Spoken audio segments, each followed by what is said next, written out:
You, O Prophet, may put aside whom you will of them, or take to yourself whom you will. Meaning for a regular man, he must be fair with all of his wives. Correct? Right?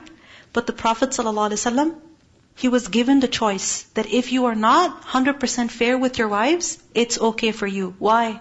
Because he didn't marry them for his own personal reasons. He married them in obedience to Allah subhanahu wa ta'ala. And he had a very big responsibility on his shoulders. And any that you desire of those wives for whom you had temporarily separated, there is no blame upon you in returning her. That is more suitable that they should be content and not grieve, and that they should be satisfied with what you have given them, all of them. And Allah knows what is in your hearts, and ever is Allah knowing and forbearing. You see, the Prophet ﷺ, an amazing servant he was. Even though he was given this choice, was he unfair with his wives? Never. He was not unfair to his wives. So much so that in the last days of the Prophet ﷺ's life, what happened? Still he was going house to house every day. Why? To spend time with each wife. Give her her day. Alright, the time that she deserves, the attention that she deserves. And the Prophet ﷺ, by the way, when he would go to his wives, to the house, he wouldn't just sit there and be served. That today I'm going to enjoy in this house and tomorrow in another house. No. Aisha radhiallahu anha said that the Prophet ﷺ used to be in the service of his family. Meaning he would go and serve his family. He would go and help them, do the work of the house for the family, help them out. So imagine in the last days of the Prophet ﷺ's life, he was going from house to house. And then eventually when his condition became really severe, he asked them, do you allow me to just stay in the house of Aisha until I get better? And they allowed.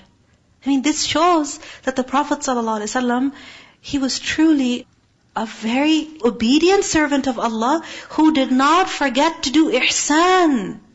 Who did not forget ihsan. Not lawful for you are any additional women after this. Meaning, every wife the Prophet ﷺ married was in obedience to Allah, and now, other than that, no more. Nor is it for you to exchange them for other wives, even if their beauty were to please you. I mean, the Prophet ﷺ, his heart was pure, right? But here what is made clear is that these are the wives that are chosen for you. You cannot replace them, you cannot leave them. You cannot take anyone in their place, except what your right hand possesses. And ever is Allah over all things an observer. O you who have believed, do not enter the houses of the Prophet, except when you are permitted for a meal, without awaiting its readiness. Meaning, don't go to his house unless you are invited to come. And when you're invited to eat, don't go so early, waiting to be served. And this is extreme disrespect, that a person goes to another's house without invitation at a time when that person has to eat. Like for example, half an hour before iftar. Why would you go to somebody's house? Why? Like seriously. Unless you've been invited, yeah, that makes sense. But otherwise, it does not make sense at all. But when you are invited, then enter. And when you have eaten, disperse, without seeking to remain for conversation. Highlight this. What happens generally? Okay, now we've eaten. Now let's sip on our tea. And yes, we know you have the kitchen aftermath to take care of, but we don't care about that because we would like to socialize with you and talk to you, right? And what happens? People leave after several hours, and then the host, by then, what happens to them? I mean, the poor women especially. The poor women especially. The children are exhausted. Exhausted. It's way past their bedtime. And the poor woman has to stand in the kitchen, clear up everything. Right? This is dhulm. This is a hukum from Allah subhanahu wa ta'ala, that once you have eaten, then leave. Don't stay for conversation. Do not stay. Indeed, that behavior was troubling the Prophet, and it's troubling to any host.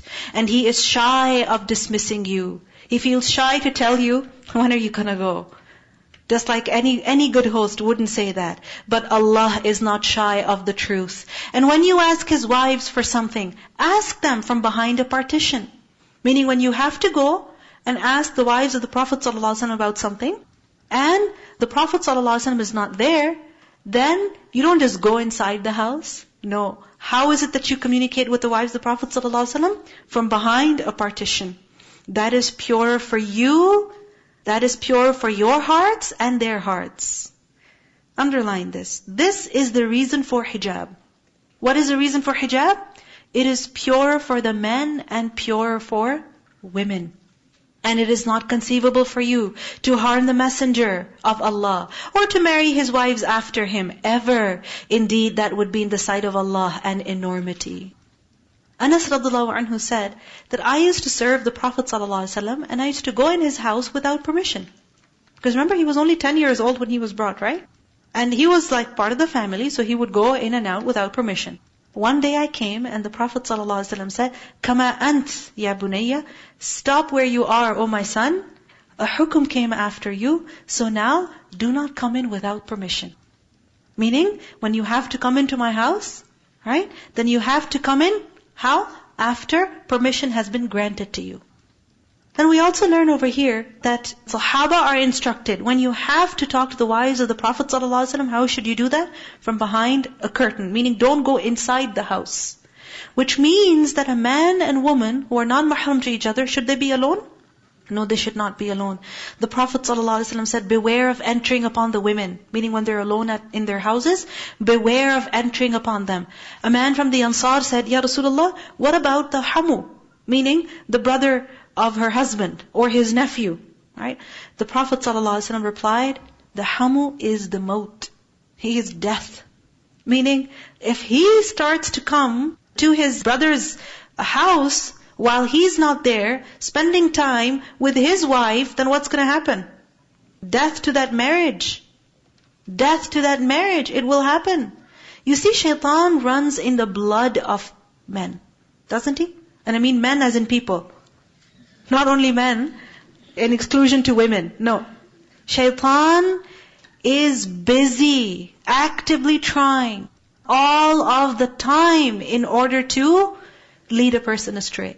So just think about it. What runs in your blood, doesn't it reach your heart? It does, right? So shaitan, do you think he's going to let your heart stay clean? Is he? He's not going to let your heart stay clean. So what do you have to do? Close that window that leads to haram. Close that door that leads to haram. Close it, seal it. And for that reason, hijab has been taught over here. The Prophet ﷺ once stood on the pulpit, on the mimbar, and he said, after this day, no man should enter the house of another person in his absence. Meaning, go in his house while he's not there and talk to his wife, but only when he is accompanied by one person or two persons. Meaning alone he should not go. 2, 3, okay, that's fine.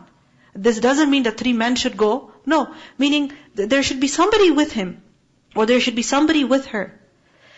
Now, if this is needed for the purity of the heart of the Sahaba and Azwaj Mutahharat, then what about the rest of us? How can we think that it is correct to sit with a non-mahram man and joke with him, casually converse with every passing man, and talk to every passing man as he is going?